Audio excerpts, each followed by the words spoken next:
X-Pac 12360. Featuring weekly news, insider commentary, and interviews with superstars, past and present from the world of pro wrestling. A new day is dawning for DX. And now, your host, Sean X-Pac Waltman. Welcome back to X-Pac 12360. On the phone right now, it's Kevin Nash. Make some noise. That's my Eric Andre style intro. You ever watch Eric Andre, Kev? I was curious what that was there. Then. Yeah. I thought we were going right into the weather. Yeah. How are you, man?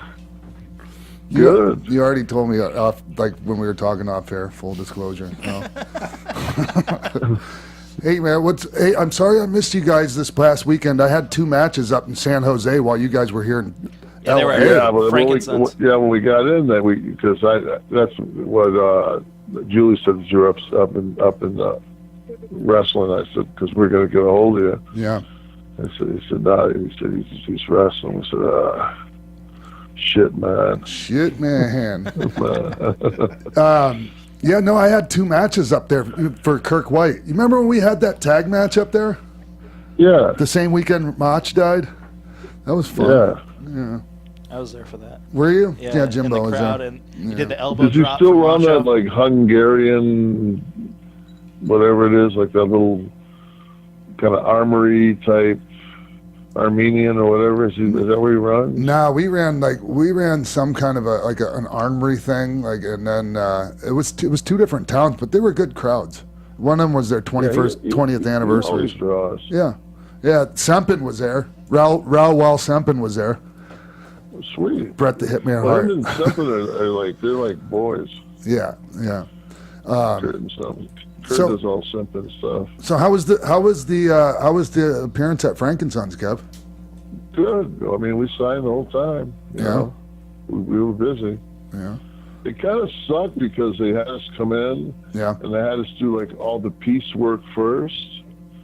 So we're upstairs signing the piecework, and we come out, and like I saw a couple of posts, or like, because I said thanks for your patience, and I meant it like thanks for your patience for waiting in line for 3 hours to get an autograph.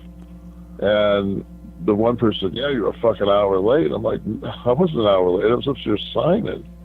Why didn't they just have you sign with the people?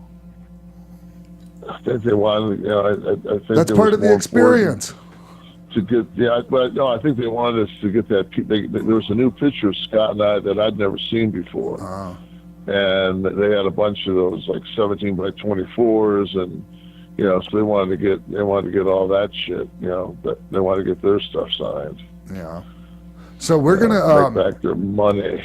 Yeah, we're on not this weekend, but next one after that, the 21st. We're gonna be in PA together, huh? All of us.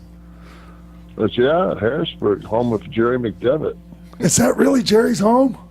Oh, people are going. Yeah, so McDevitt's law firm's out of Harrisburg, Pennsylvania. Yeah. Or used to be. You will be together in Oklahoma this weekend, and then Kev, you're going to be in Oklahoma?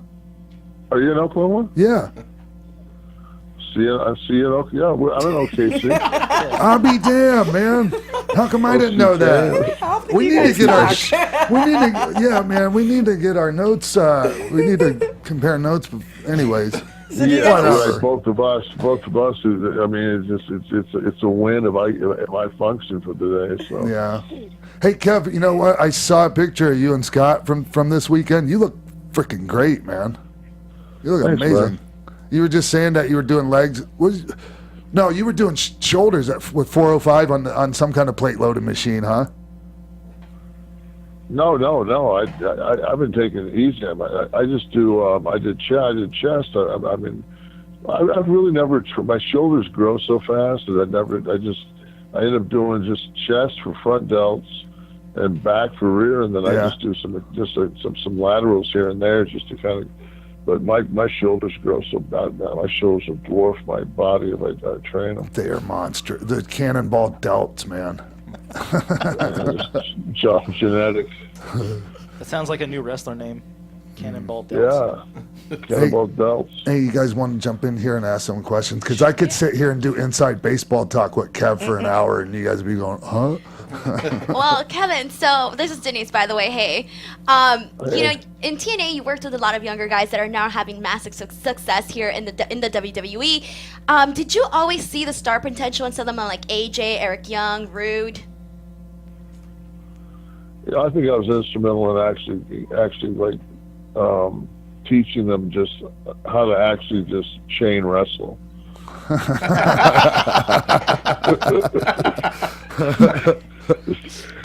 No, I mean, yeah, there was so much talent there. You know, there really was a ton of talent. It reminded me a lot of when we all came to WCW, and there was that incredible amount of, you know, and they had like Eddie and Dragon and Benoit, and, you know, like just that incredible amount of Juventud, Ray, and, you know, they had so much young, good talent. And, you know, it was, you know, there was still, and we had that nucleus of older veteran guys to hold them down, because that's what you do. Exactly. You know, but yeah, it's just your job. Yeah. And but no, there's, you know, I always thought Joe was special, and then immediately when like he got to NXT, I thought that he would be like the perfect opponent for Brock. You know, that he would be that'd be a real good matchup for Lesnar. If we're gonna just ended up being a good work, but yeah, Rude was there. I mean, Rude was always real solid. It was surprising me it took him so long to get into the fold at WWE. Go ahead. If we're going to start out by talking about Impact and TNA, you were part of one of my favorite things in recent wrestling history, the paparazzi. And I have to ask you this, because this has been a source of debate between me and my friends for some time now. How is Alex Shelley not the biggest wrestling star in the entire world right now? Oh no! I mean, he can do everything.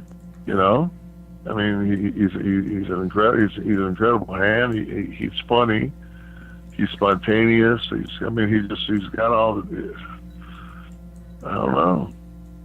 I can see Alex Shelley involved in that stuff with what do you call those guys? Yeah, Breezango. Oh yeah. Yeah. He'd be great. Kev, you see any of that stuff? Yeah. You like that stuff? Yeah, because I mean, I don't think it doesn't feel like it's written by anybody. Yeah. It feels like they're kind of doing it. Because to me, it's like you can. I don't know, man. It's just there's just not enough spontaneity to their stuff always seems so overwritten and overproduced. Yeah. You know, but not their guy. You know, they seem to get kind of have a little bit more free reign. Yeah. Go ahead. Well, I was going to ask before let's jump back to TNA real quick. You and Eric Young would tag against Generation Me, the Young Bucks, and Matt Jackson tells a story about the house show loop that you guys would wrestle on and this big boot that you would never connect with. I was wondering if you could tell that story. Was it the one I missed? So they could you would never connect with this big boot for the finish, and Matt thought he was screwing it up. No, I'm not stiff. I know how to work. Did you? I tell them, I said, get your hand up there. No, I didn't want to kick those guys. I don't want to kick those guys. I think they're real talented, and the thing is too is like they get it. Like they know how to just irk people, and you know, like they're little heat-seeking magnets. See, Kev gets it. Kev gets their deal. Hey, Kev, might as well bring this up. What do you think of the whole cease and desist and on those guys using, you know, the wolf sign and you know, our stuff basically? You know, like I've always said, like, you know, it's like I saw your T-shirt, like Julie had your T-shirt on this weekend, the Weed World Order. New Weed Order, yeah. Yeah, New Weed Order. I popped on that. You know, it's to me, it's just like anything that like we created that. Right. That was, I mean, and in essence, you created that. I mean, that's your hand signal. You're the one that came in and told the rest of us the story of, I saw this at the bar. It was the Turkish wolf, blah, blah, blah. So you're the one, if anybody should get credit for that hand gesture, that hand signal, it's you, because you showed it to the clique, and then we adapted it as our inside hand gesture. So if they want to call it too sweet, that's fine. Whatever they want. Yeah. But to me, it's just like really, like, so. I don't know. I'm sure somebody threw the peace sign up for the first time. What, you gonna get intellectual like fucking rights on that? I honestly don't think that they would have heard anything about it if they wouldn't have done their invasion thing. Yeah, but I don't know, man. It's just I thought that was great. It keeps us alive. Yes. That's what I said last week when we talked about this. I'm like, people should try to look at it from the other point of view too, to where like now there's a whole new generation of young people that know about us and you know, well, I mean, at least their fan base that might not have cared about us, you know. I mean, I just think that they made it fresh again. I think they helped too, you know. I kind of dig that. Yeah, no, it's, you know, it's to me, it's like, you know, if you're a member of the Rolling Stones, I mean, and you know, and Pearl Jam wants to cover, you know, Satisfaction, I don't think I got a problem with it. Right. That's a great analogy. You know, it's like it'd be one thing if the guys were jabrones. You know, these are like the young, talented guys that are basically emulating things that you did. Yeah. Whether it be Big Cass wearing the Tyson T-shirt down, and you know, it's just guys that are looking back at shit that worked and saying, well, you know, that worked for them. Let me try it. Everyone, like, so many people do that Tyson thing with the, like, you know, cutting the shirt. Like, that was you, the first person I ever see do that, and like people like didn't, you know. And now everyone does it. It's pretty sweet. I mean, but you know, in essence, like, I stole it from Tyson. Yeah, he would do it with his towels. So I mean, it's like anything else. It's like, please show me like an original idea. I mean, you know, I'm sorry, but I think since Edison and that group's dead, I think everything else is pretty much just a rehash. Sure. So. Yeah. And I don't think those guys. Like, that's something else I've said already too. I don't think those guys. Doing our stuff isn't what makes them, you know, makes them great. Like, I mean, yeah, sure, they did it, or they do it or whatever, and people dig it. But I think they could get over without it, is what I'm saying. Absolutely. Yeah.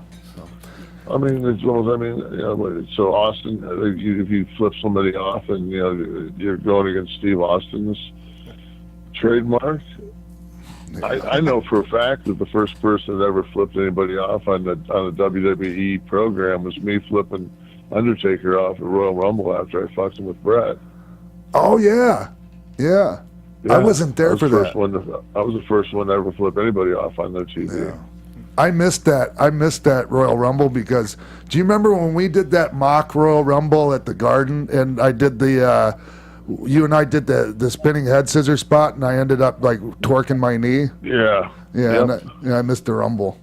Because you had a bad knee? Yeah. Oh man. Yeah. I'm sure the Garden was a better payday. Well, speaking of the Rumble in 2011, when you came out, were you expecting such a huge pop? What was that feeling like for you? Well, I mean, I knew, like, you know, because I dyed my hair, and because I had, you know, and as I said, once I put this glove on, it's downhill. So, but I didn't expect that much of a, you know, but at the same time, I mean, I was gray-headed and on TNA a week before, so it was, I think it was a good, it's one of those ones that was a good shock because, you know, it's just, I don't think people thought that I was going to, you know, they did a good job of keeping it where there was no rumor of me coming back. But I just wish that, like, at that point, I think it was McIntyre and Sheamus were on me. And, like, the places, like, they're cutting me off, and, you know, and Sheamus and they're both just laying the wood to me. Nobody fed you? Like, and the people are chanting Diesel. I'm thinking, like, So I guess like these guys don't realize like right now you're supposed to like kind of like Feed. give me a little feed here. Yeah. Okay, get your shit in, guys. Yeah. Come on, man. So what do you do in a situation like that? I'm sorry. What do you do in a situation like that? You just keep Start it going, calling or you shit. just let them know, like, Oh, no, this is where I take over. To me, at this point in my life, it's just like fuck it. Like I'm not. Like a long time ago, I wrestled against, I think it was Creed or something like that in TNA, and I came back and Terry Taylor said, I think you gave him too much, and I said, don't you think I fucking had mine? Everyone is. How many That would times be is Xavier Woods for people who don't know Austin Creed. How many times has somebody said that to you or Scott? I think you gave him too much. You guys, Mr. Selfish and Mr. Selfish's brother. Do they ever say that? Well, I mean, that's, I don't know. One of the funniest things is for 100 years, I was the worst worker in the world. And then, like, in retrospect, like, people watch your work back, and people are like, I watched this match, and God, that was really a good match, and that was really a good match, and that was really a good match. I said, yeah, I didn't make $20 million because I was the shits. Like, Right. just because, like, a couple, like, dirt sheet guys hated me because they wanted to bang me. What? Yeah. Speaking of making money, Kevin, I have two really important questions for you. One, have you had a chance to see the Las Vegas Live Magic Mike show yet?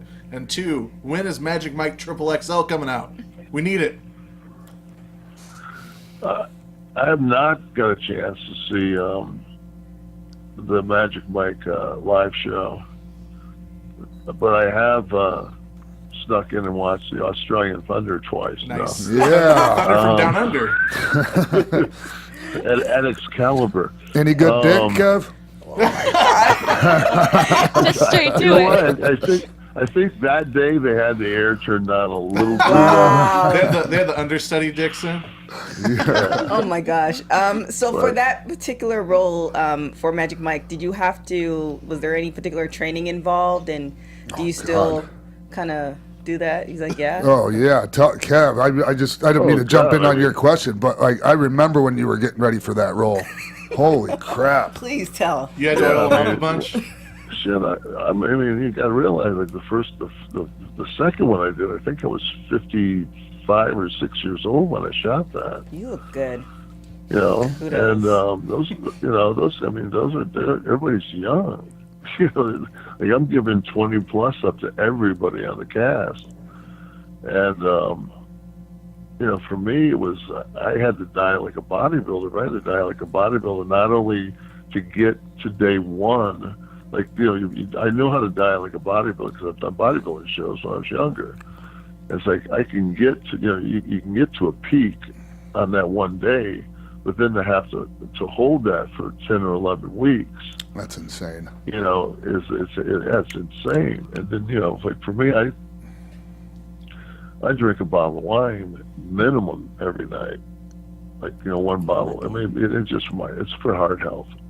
It is, because you have a huge heart. Yeah, I do. I give it a lot of love. Yeah. Kevin, did you ever have a chance to? Oh, sorry. Did you ever have a chance to drink with Andre? No. That's a bummer. No. I heard he was legendary. I heard he could drink a case of wine.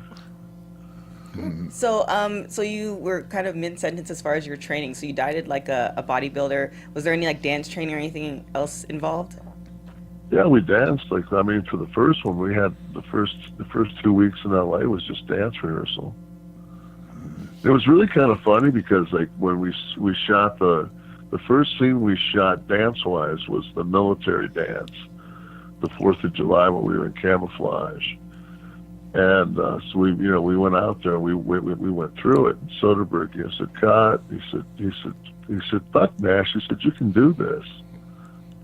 And I said, "Well, yeah, I've been rehearsing." He goes, "No." He said, "On the jumping jacks, just be apathetic. Don't jump. Just move your hands." He said, "Just go through the motions."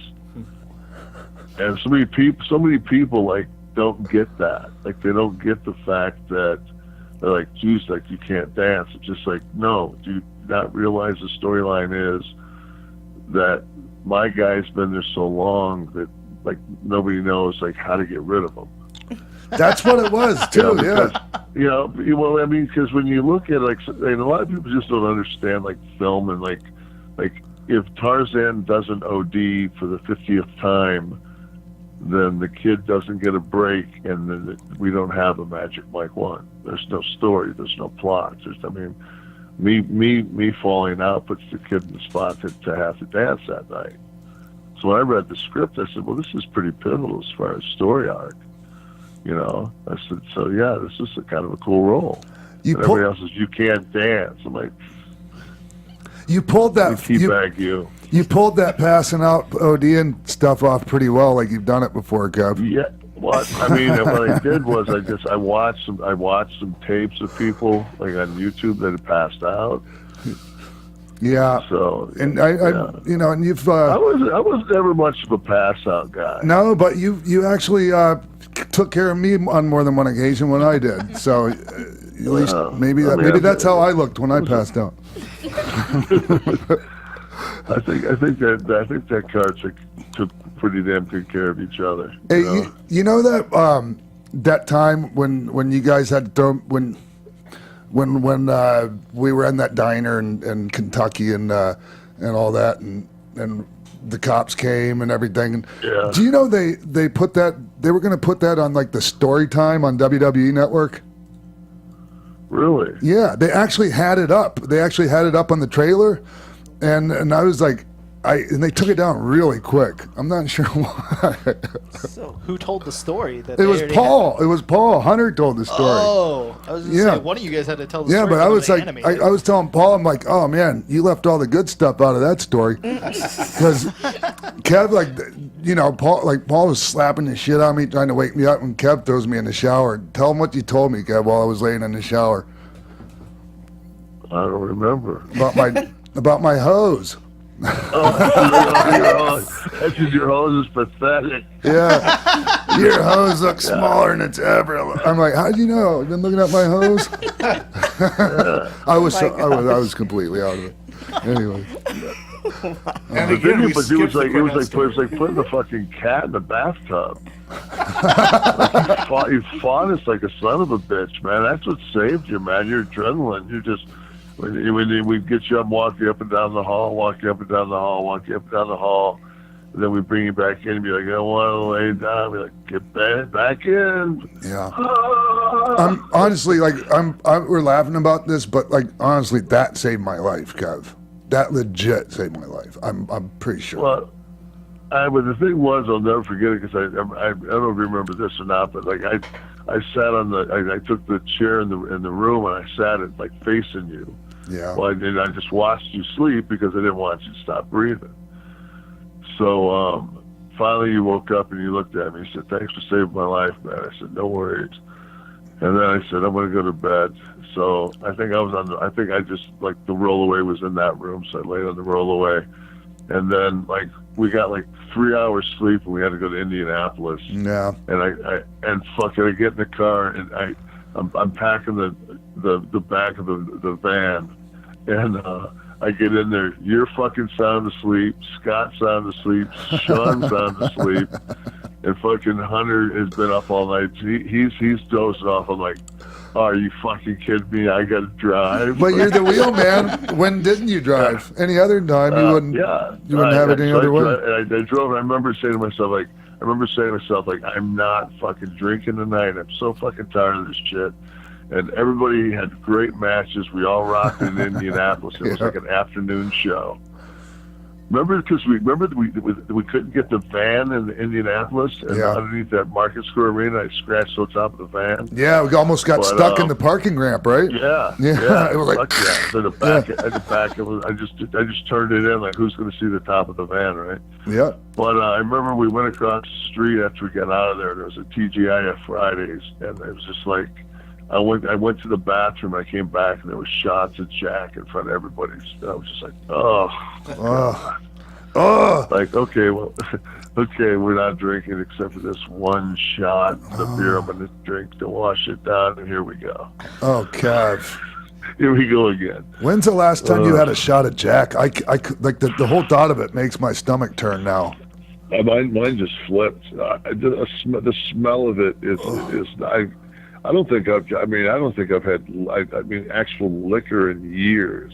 We used to do this thing that Kurt Hennig started. Well, I'm sure somebody told him, but to make sure nobody dumped the shot over their shoulder, you'd have to gargle it.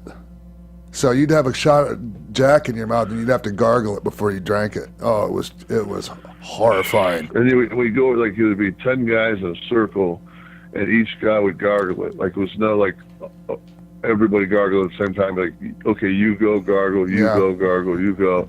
So that way there, and then the next thing, I remember so many times when we were in that jet port, it'd be like the lights would turn on, all of a sudden you see either Yoko or Taker coming with a tray of like 60 shots on it. You'd be like, oh, God, there's like 8 of us. Yeah. Like, 8. Yeah, geez, do the math. I don't think anyone's ever really talked about, could Yoko put it away? I imagine he could. Oh. Yeah, pretty much everyone on the crew could. 700-pound man? I mean, geez, and it's just like, he got drunk like 3 days later when it hit him. I mean, it was like, Kev, did you ever work with Rodney?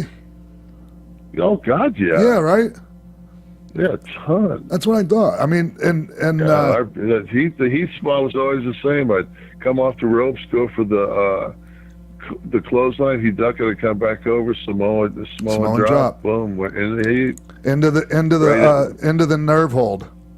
Yeah, I remember at one time we were working in Vancouver. Remember, I was in Vancouver when Tommy Lee's first wife was in the crowd. Oh yeah, yeah. I told him, I said she was in the front row. I'm like, I said, put me in the nerve hold. I said, face me towards her. Yeah, she was really hot. And then, oh yeah, and finally I was just like, I said, throw me outside.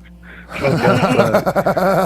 crawl up to the railing. I said, I'm going to send an agent to bring you back at intermission. Jack Lanza. Lanza came out, got her, brought her back. Remember we went out and partied that night with those guys. We did. Do you remember the mushrooms in the chocolate bars? Yeah. Yeah, she had the mushrooms. No, it was me. I went to the Oh, that's right. You got the mushrooms. Yeah, I went out by myself, and I went to this blues club, and this guy had these chocolate with mushrooms in them, and so I brought some back to the room, and I don't know if you guys really believed that there were mushrooms in it until about half an hour later. It was fudge, It was just like fudge, and you're like, yeah. Don't. They said only eat one. We're like eating it like it's fudge. Yeah. And then we're all tripping out. We'd go to this freaking. It was like some fire station turned into a gym. Yeah, right next to it. Yeah, I'm tripping out, laying in the sunbed, just tripping out on I did the mushrooms same thing. I was laying in the sunbed. I had an outer body experience. I was just like, I thought I was cooking myself. And I got the sunbed, and I looked in the mirror, and I was gray. I'm like, I don't think that's the right color for a sunbed. So then we go, and we have to take a ferry, right, Kev? Yeah. We had to take a ferry to, I don't know, it's Prince Edward Island, whatever island that was. Vancouver, I think it was Vancouver Island. Yeah. And You're still tripping? I'm still, apparently, because I got it. Yeah. Can I tell it? Please do. So we're in the part where we get out of the car, and we're waiting to get going, and me and Sean are sitting on the hood of the car with our backs against the windshield, and Sean looks over at me and says, "It's a fucking smooth ass ride, man." I said, dude, we're in the fucking parking lot. I said, see that big boat up there? I said, that's where we're gonna pull in. That's where we'll be on the boat. Oh, no wonder it's so smooth. So then we get on the boat, and they've got this cafeteria, and I watch Sean walk in, and he was notorious for this. He'd be like, everybody, like, it'd be breakfast time, it'd be like, what are you going to have? I'll have egg whites, rye toast, orange juice, coffee. We get to Sean, it'd be like, I'm going to go ahead and have the beef stroganoff, a root beer, and a cappuccino. I'd be like, what the And a baked walleye. Yeah, big walleye. But so we get inside, and Sean has this train. He's got like a slice of pizza, an apple, yogurt, a carton of milk, a diet soda, and he just has all this, and he just walks in, gets it, and just walks right by the register. He goes and sits down. The lady goes, well, I said, whatever it is, I'll get it. I don't know what he had. I said, just estimate how much it was. And then we finally get to the place where we're having the show, and Kev's in a lumberjack match versus Yoko. Speaking of which, it was Yoko. Yeah, it was on that loop. Of course, you worked with Yoko because my dumbass tripping balls still. Sitting on, I'm one of the lumberjacks, and I have a bag of popcorn. I thought it was a good idea, just throw a bag of greasy ass buttery popcorn in the ring for them to slip all over. Oh man! Well, at least it was that Smith Hart's ring, and it was like the fucking thing was like a shower. It was a tarpaulin. Anyway. It was, it was horrible. Yeah, it was like a nylon tarp. It was slippery as it was. I remember I powerbombed Candido that night. I thought I killed him. It was one of those ones where I powerbombed because Sonny had been running her mouth and she had heat, so everybody took it out on him. I gave him the powerbomb. It was one of those ones like I hit you in Manchester when your knees went on each side of your head. I was blowing myself. Stages. But Kev looks at me. Kev looks at me. That shower. Kev folds me with the jackknife, and he looks down. He goes, "You okay?" I'm just like, "Pin me." One time I'm working with Kev, and he does this thing where, like, I'm working the leg. Like he goes down, I'm working the leg, and I like do like a step over told, and he shoves me off with his foot, and I go flying over the top rope, but I got my leg caught in the top rope and twisted up in it. And in front of everyone, Kev gets all worried for me, and he goes, "Get him out of there, man!" Help him! Come on, get him out of there. Does the ref help get you out? One time in Manchester, we were on first, and you did a dive, and like while you were in the air, I realized you were on that platform. Remember? Yes. I had to make like a Willie Mays catch on you, so we both didn't go over into the. I mean, it was like an 8-foot drop. It was pretty far, yeah. Whoa! I'm pretty sure it was the stupidest idea in the world to even do that. So. I don't think we really. I mean, we were a hard act to follow when we went out. When we went early, we had some good matches. Absolutely, yeah. I saw one of those. I watched one. I remember it was on. Like somebody had one for a house show on Twitter. Yeah, it was like somebody's camcorder footage. They snuck a camcorder into one of the house shows. We killed it. Yeah, I ain't gonna lie. I was like, God, it was a good match. So wait, you're wrestling on top of a platform? Yeah. And you dive out, and there's an 8-foot drop on the other end? Well, I mean, it wasn't 8 foot, but it was like 4 or 5 easy, right, Kev? It would have been enough that if we would have went, because there was a railing, so we would have went, because the drop was probably only 4 or 5, but there was probably a 4-foot railing. Yeah. So we would have went over the railing and then down. What kind of dive do you do over there? It was just a tope con hilo. Oh. Yeah. You one-arm catch him? Yeah, that's exactly how we did it. That's kind of exactly how you did it. And then instead of going backwards, he like did like a half turn and then like took a back bump like sideways. Wow. Yeah. Amazing. Well, Kevin, so I know we're kind of going back and forth here, but I just wanted to know, what is it like having worked in WCW and then going on to WWE and working with both Eric Bischoff and Vince McMahon? Is there like a difference or any? Well, to me, it's like I remember the first time I met Vince. They picked me up at LaGuardia, and they brought me out to his house. I knocked on the door, and it's like, you're Vince's, mansion, and he opens the door, and it's like, at that time in my life, it was the equivalent of having George Steinbrenner opened the door. You know, I mean, it was just like, here's this, like, this is the guy. This is wrestling.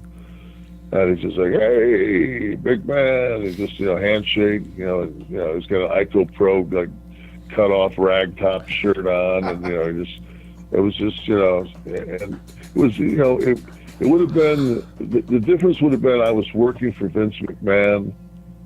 And he was the equivalent of if Eric would have been Ted Turner.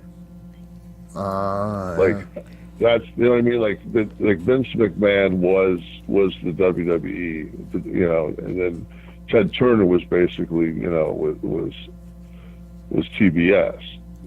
So Eric Bischoff was an employee of. My checks came from Ted Turner. My checks didn't come from Eric Bischoff. So, and Eric was one. I mean, Eric's a Detroit guy. I'm a Detroit guy. So we had a lot of common bonds. And Eric was, Eric wasn't afraid to get down there, and he liked to drink his beers. And Eric's a guy's guy. Vince is a guy's guy. I mean, there's a lot of similarities between the two. So how soon after you joined WCW did everything come about for NWO? It was actually Eric's idea. I mean, Eric pitched it to me when he came out to Scottsdale. I was living out there, and kind of pitched the idea. And I mean, I had remembered when they had done it in Japan, but it wasn't that big of a deal. I mean, it was effective, but it wasn't, to what the NWO became. So I was just like, all I'm knowing is like I'm getting guaranteed money, and it's a lot. And so for the first time in my life, like, I'm going to actually be able to budget my money because I know exactly what I have coming in. Kev, we never talked about this, but did you have a relationship with Eric before you came to work for Vince? No, he was actually, I had heat with him because I was trying to get out of my contract when I was Vinny Vegas. And he said, Matt, I think you got talent. He said, I'm going to take this place over. I think you should stick around. He said, and I was just like, yeah, well, fuck, right? You can take it over. So how you know how'd you know you had heat with him over it? Did he tell you? He told me. He said, I told him, I said, yeah, I'll stick around. And I went in there and got my release like the next day. But then he just was one, he just told me, I kind of was disappointed because he kind of said to my face, you're staying. I said, dude, you're an announcer. It wasn't like you were the boss. Like, it's one thing to lie to the boss. It's another thing to just I'm just trying to get out of the office alive. Right. Go use the fax machine down the hallway so I can, send my release to JJ. JJ. Well, you worked with a lot of promoters over your years. Recently, you worked with Teddy Hart as a promoter. I think you wrestled Brian Cage for his promotion. What was that experience like? Teddy's one of a kind, man. One of a kind. I love him. I think he's talented as fuck too. I think you can make money with that guy. You can't make it at WWE because they've just got too many restrictions. Yeah. Yeah, I live with Teddy down, and we worked together in Mexico, and it was challenging a lot of the time with him, but for me, I think it's worth having a guy like that around, that's that talented, and certain people can pull him in a little bit. He's still going to be out there, but, Yeah, he's way outside the box, but, I mean, to me, it's just like, I think there's, like brilliance and insanity there's always a fine line, and I think that he's like a Melinda on that motherfucker. Oh yeah. So you worked with Brian Cage? Yeah. How'd that one go? Wasn't bad. Yeah. Did you let him get his shit in? Nobody gets their shit in on me. We start the match with the fucking knee to the gut. Work from underneath, brother. Hey, how about the first time you got me with that knee to the gut from all the way across the ring when I started acting up in there? Remember that? Yep. Wow, you closed distance quick on that one, man. I can't remember what I was even. I think I might have did like a double bicep pose, like a dipshit, And I I didn't think even. you did the Karate Kid. Oh, that's thing. what it was. The crane or something. And Yeah. as soon as I dropped Yeah, my you did foot, boom, knee, and I went flying. I was like, oh my God. Kevin, before we get out of here, the past few weeks we've been doing some tributes, and we wanted to get your memories of the late great Bobby the Brain Heenan. Yeah. Let me think. I've had some one of them was I don't remember if anybody remembers this or not, but we were driving and we had a charter plane that landed it was like that fucking horrible hog wild thing, and they chartered us from Atlanta To Rapid City. Yeah, Rapid City, and then they put us on a bus and took us to the hotel. And Bobby was up front. Bobby was hammered, and he just promoted. This bus driver was driving like an ass, and Bobby just promoted the guy for 50 minutes. Bobby, to the point with the guy just wanted to cry. Bobby didn't. Bobby was funny, but Bobby could be mean, man. He could, he could be mean. Didn't Bobby stay kind of knackered that whole trip because didn't he? Wasn't Yeah. he? Yeah. That's so. Yeah, he thought that was the most asinine concept of just number one, giving a free show. Number two, in the middle of a match, people revving motorcycles. I just That's the worst place I've ever. That's the worst scenario for a live wrestling show I've ever seen. It oh was my God! awful. Remember the first year, we dressed and they had in those the back trailers. of semis. Yeah. Trailers. I mean, without No air even conditioning. It was 105. they didn't even have flat floors in them. No, it was just. It was somebody's. It was almost like if you loved Tide Twinks, we're just going to run Bangkok. Tide Twinks. What?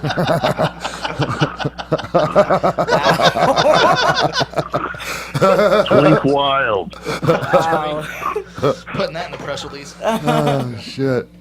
So whose concept was that then? Someone had to love motorcycles. It was to wanna- E. Oh, It was E. so everything. Yeah, Eric, Yeah. and I remember the first time 90 guys who didn't even ride bikes, some. They took Iron up bike Horse or riding. They bought new Harleys just for the trip, right?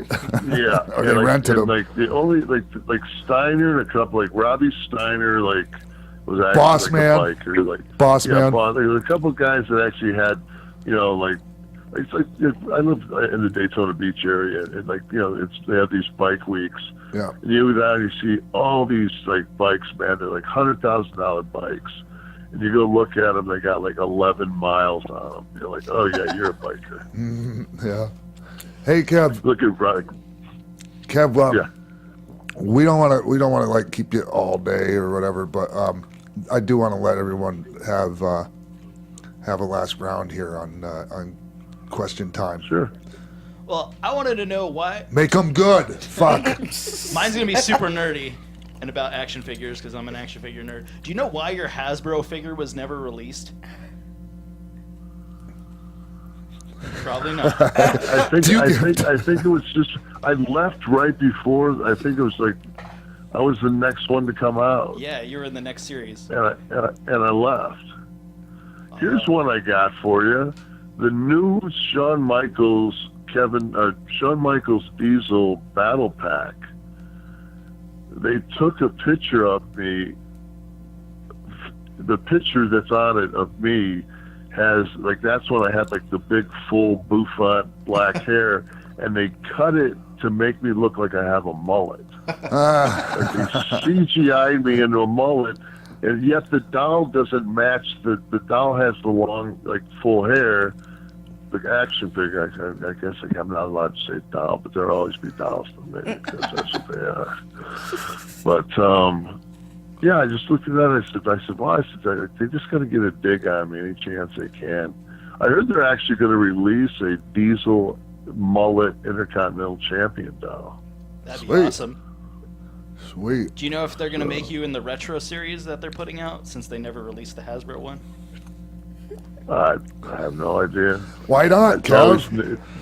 it's always news. I don't know anything. I just. Kev was the first just person. Kev was the first of the boys to actually realize the mullets were out.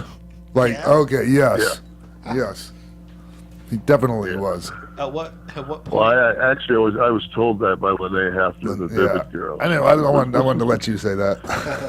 Yeah. She just says, "What's all that?" She said, "What's all you guys with this fucking hockey haircuts?" I said, "What do you mean?"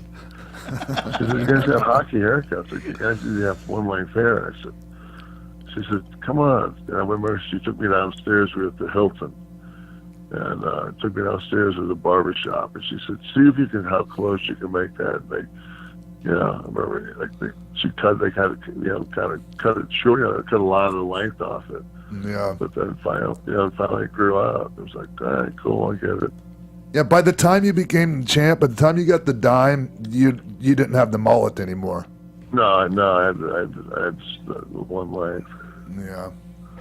Well, go ahead. And my last question to you is: the last time you were in WWE, you were set to face CM Punk, but the match never happened. Is there a reason why it didn't happen?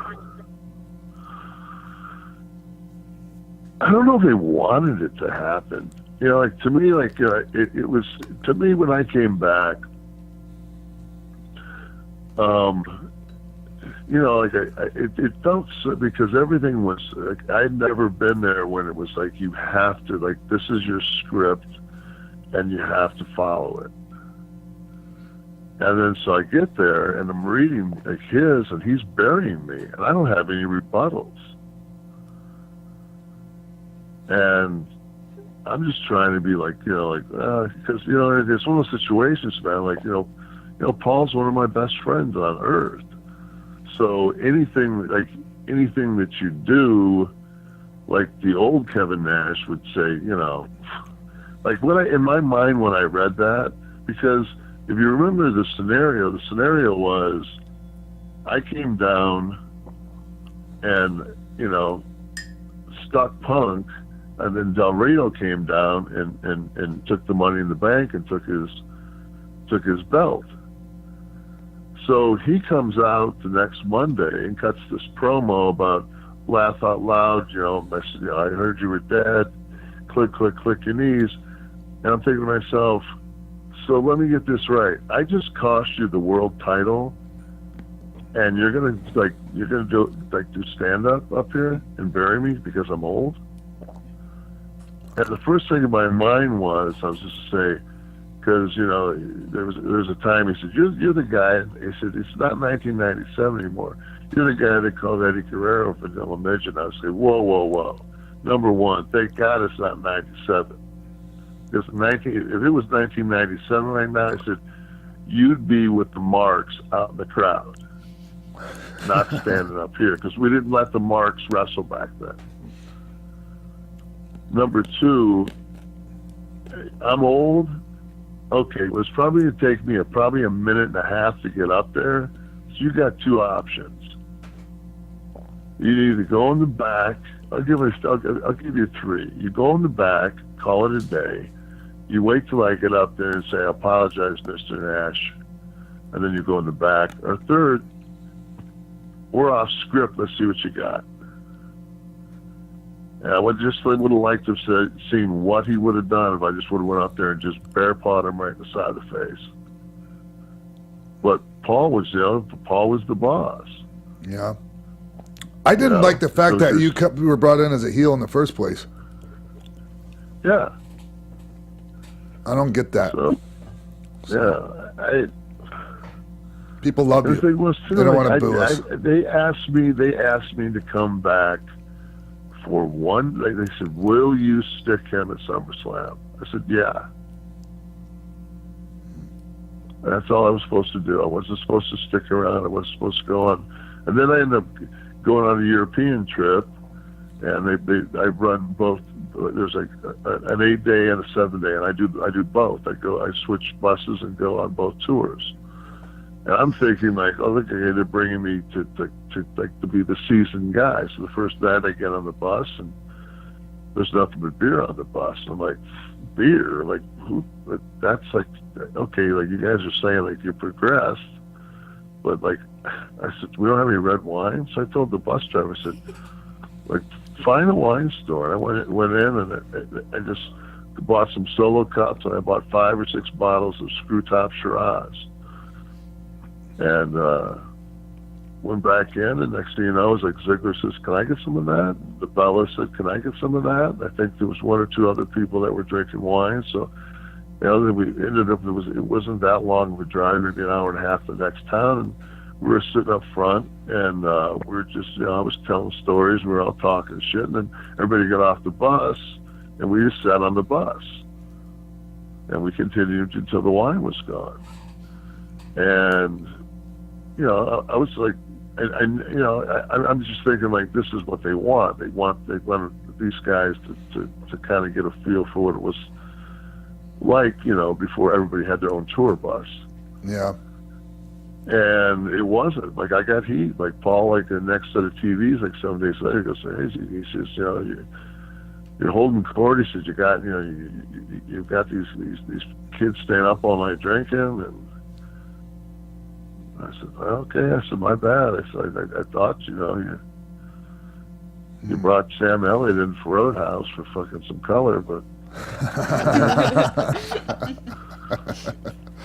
No, I mean, do you disagree with that with that way of thinking, or is it just like, I mean, because I kind of understand the way of thinking there, Kev, but I mean, there has to be a balance. They got to be able to let loose too, as well, you know, and that whole tour bus thing where everyone has their own bus.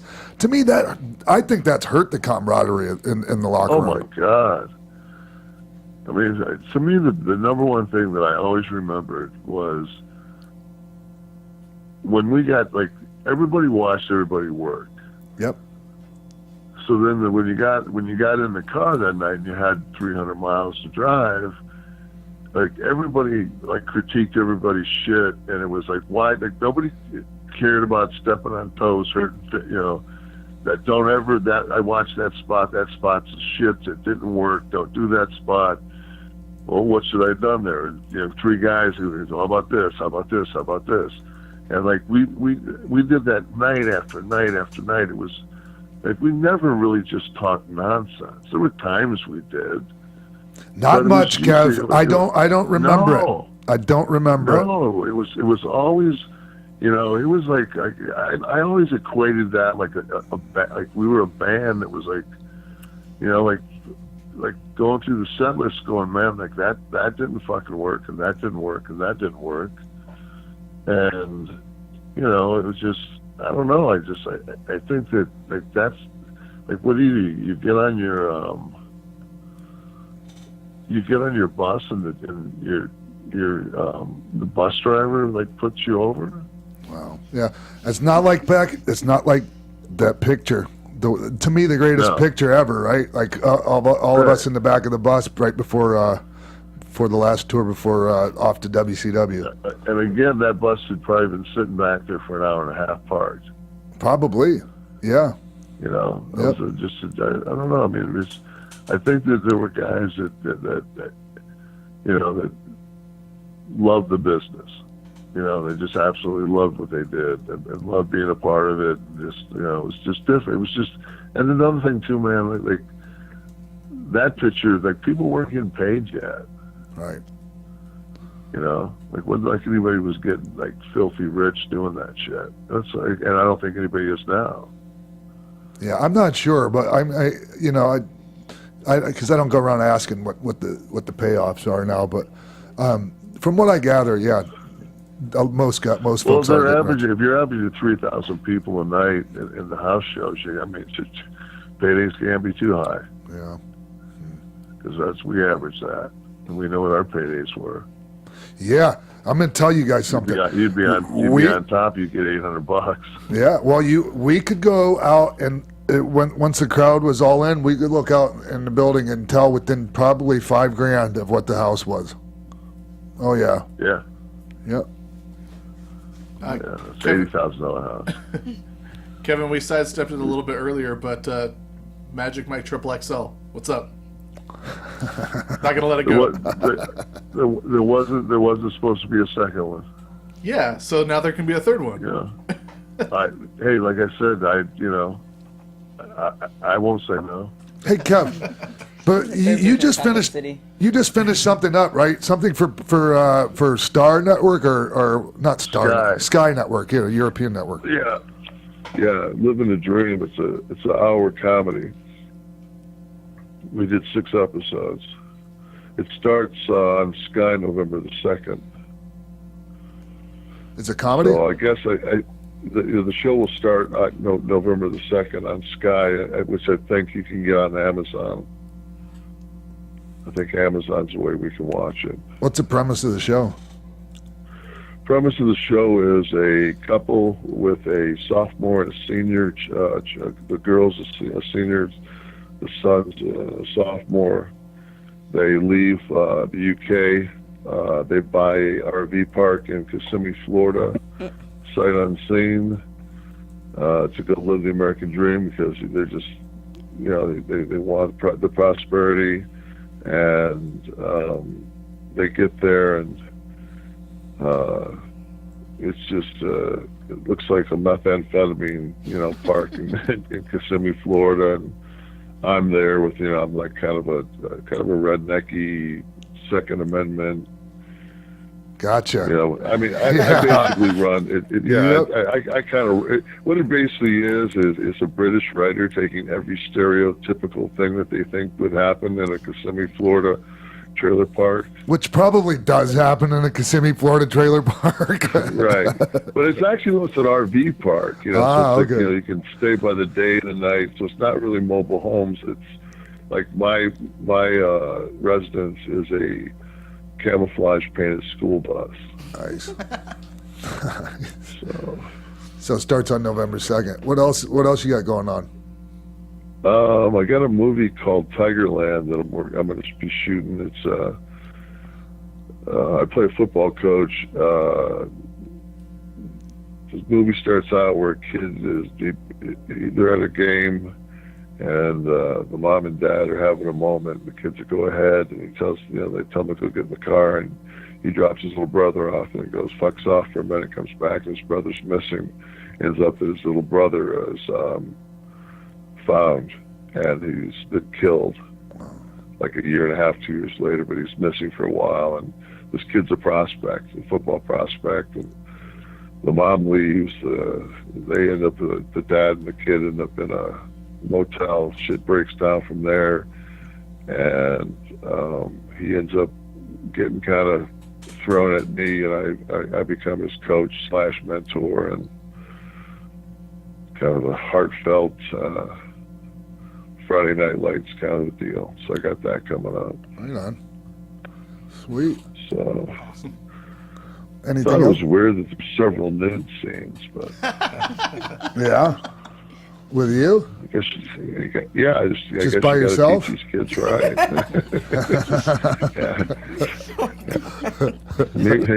There's a diarrhea montage that's unbelievable. Nash is also in a movie that I co-wrote that hasn't been released in America yet, but all you UK fans can check out Blue Line. Oh yeah. Yes. Look at you. Yes. Blue Line. You actually co-wrote that? Yeah. Nice. Sweet. Yeah. Nice, man. Hey, Kev, thank you for coming on, man. Sure, man. I Great appreciate talking. it. I can't wait to. I'll see you on Friday. Yeah. Well, Saturday morning. I'll be there Saturday morning. Okay. Flying in on the red eye. I'm Sold coming out, Friday. Weatherford, Oklahoma. Nice. IW Revolution. Sweet. All right, man. I love you, Kev. Love you, buddy. I'll see you soon, man. All right, Thanks, man. everybody. Thanks, Bye. Kevin. Bye, kid. All right. All right. Take care. Sweet. Bye. So, do we take a break now and come back, or do we finish things off? I think we should take a break. Okay. We're gonna take a break, and we'll be right back here on X-Pac 1, 2, 3, 60.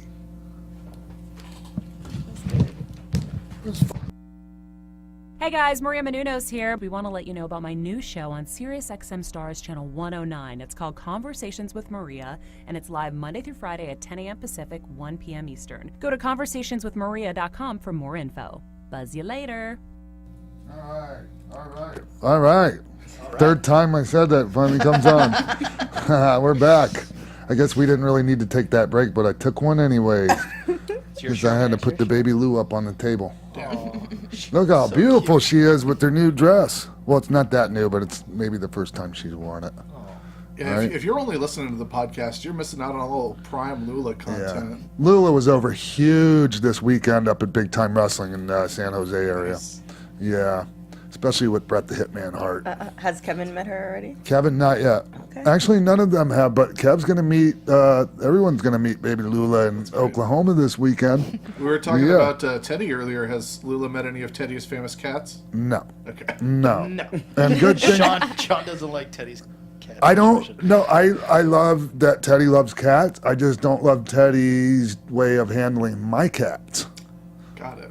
You know, I had a 35-pound cat that Teddy thought would be a good idea to try to flip up in the air and catch, and I was pretty pissed off. Oh, wow. Yeah, so. That's pretty bold for someone to just start throwing someone else's cat around. Yeah. Teddy, I don't know, whatever. Anyways. Teddy Hart. Yeah, so, like, real quick, we'll just get, we'll talk about the things we always talk about now, you know, the pro wrestling tees, the this, the that, the other things. So go ahead, TK. Saturday, October sorry. 14th, sold out in Weatherford, Oklahoma. Saturday, October 21st, Pro Wrestling Empire. Kevin Nash will be at both of these shows, so come say what's up to Sean and Kevin. Yeah. Sunday, October 22nd, Powerbomb TV is a live stream. Remind me to cut a promo for them after this is done.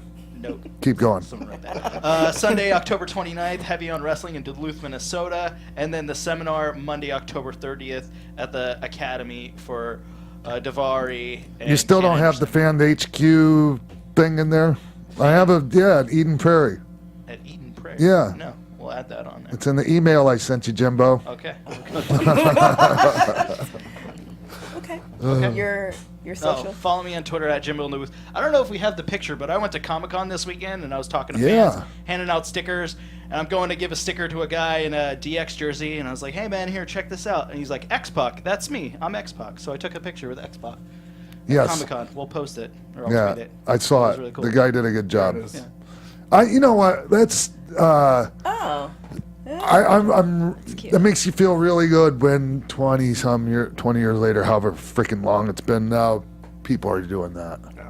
That doesn't suck to see things like that. It feels cool. It was awesome. Yeah.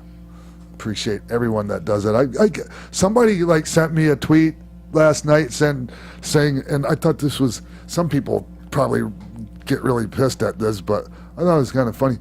They said tomorrow is transgender day or gender bender day at high school, and so this girl was going to be me. Yeah, I saw that too. That was pretty funny. All right, so Very cool. go ahead, Denise. By the way, that's an awesome picture, Jimbo. I love it.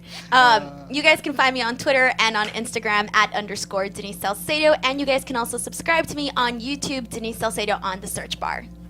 Sweet. And you can find me on all social media at Sundown Motel. Check out uproxx.com, uproxx.com/pro wrestling, and withspandex.com. And this week on Mansplaining, the With Spandex podcast, we've got the one and only Jack Swagger. And that just came out today. Really great conversation we had with him. He's such a nice guy. He's so, has everything in perspective, kind of like you. Great dude. We talked to him about a bunch of stuff, so please check that out.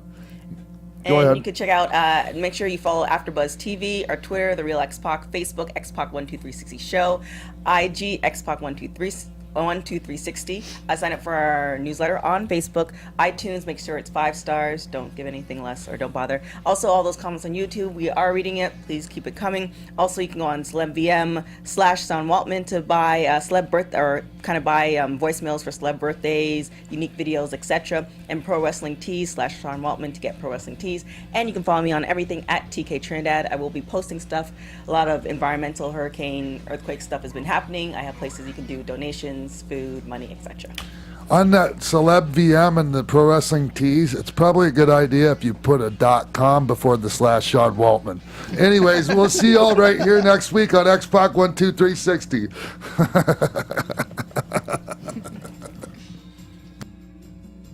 From executive producers Maria Menounos, Kevin Undergaro, Phil Svitek, Sean Waltman, producers Jimbo Frank and TK Trinidad, managing producer of AfterBuzz TV Wrestling Mark Donica, and the entire X-Pac 12360 staff. We would like to thank you for tuning in. Like us on Facebook, rate and comment on iTunes and YouTube. Follow X-Pac on Twitter @TheRealXpac and email us at xpac12360show@gmail.com. This has been a presentation of the AfterBuzz TV Network. Buzz you later!